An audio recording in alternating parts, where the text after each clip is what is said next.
Bonjour à tous, et après la vidéo d'installation, nous allons maintenant voir comment nous pouvons utiliser nos propres projets, nos propres fichiers qui utilisent la Robolab Library. Pour cela, copiez le fichier CMake-list example for use library in your project dans un nouveau dossier. Par exemple, my project. Voilà. Ensuite, copiez-le à l'intérieur. Renommez-le en CMakeList.txt.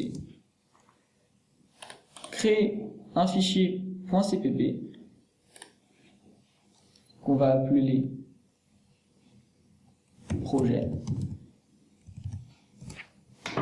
Ensuite, éditez le fichier projet avec un des codes d'exemple pour essayer. Donc, on va prendre global sample comme d'habitude, comme ça, tout fonctionnera. Faites un CTRL A, CTRL C, collez-le à l'intérieur, enregistrez le projet.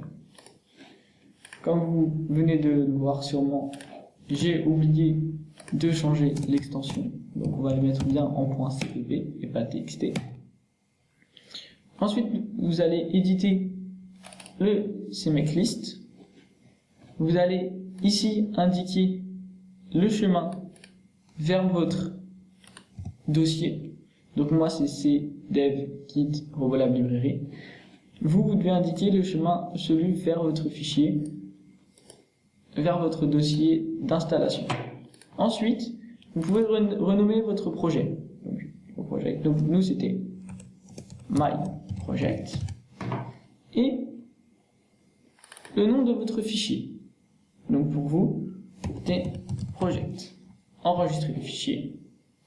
Et pareillement que pour l'installation de la librairie, nous allons utiliser CMake GUI pour créer notre projet. Alors, naviguez jusqu'à l'endroit où se trouve votre CMake.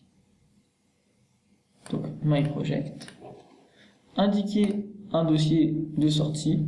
Là, vous pouvez aussi indiquer my project. Comme ça, tout sera au même endroit. Appuyez sur configurer, choisissez votre IDE. Attendez que tout se configure.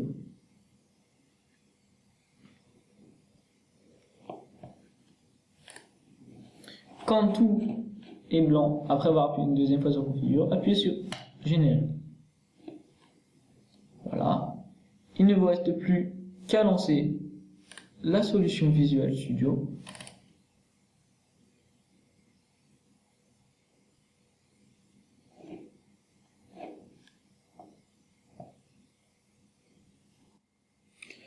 Une fois sur le projet, n'oubliez pas de rajouter les DLL de PokéSflex et de PokéSbyte. Sans cela, le programme ne démarrera pas. Voilà. Ensuite, retournez dans la solution, sélectionnez My Project, le définir comme projet de démarrage et lancez-le.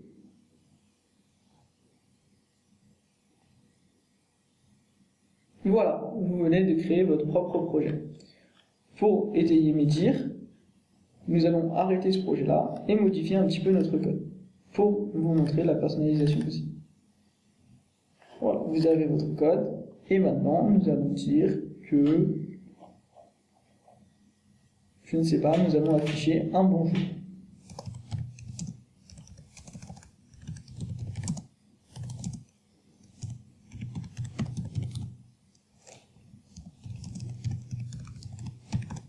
Voilà. Relançons le projet.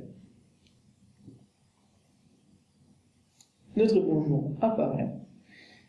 Et comme vous pouvez le voir, vous pouvez maintenant utiliser l'appel à n'importe quelle fonction de la Robolab Library pour faire votre propre développement. J'espère que la vidéo vous a servi. N'hésitez pas à me contacter au moindre problème. Au revoir.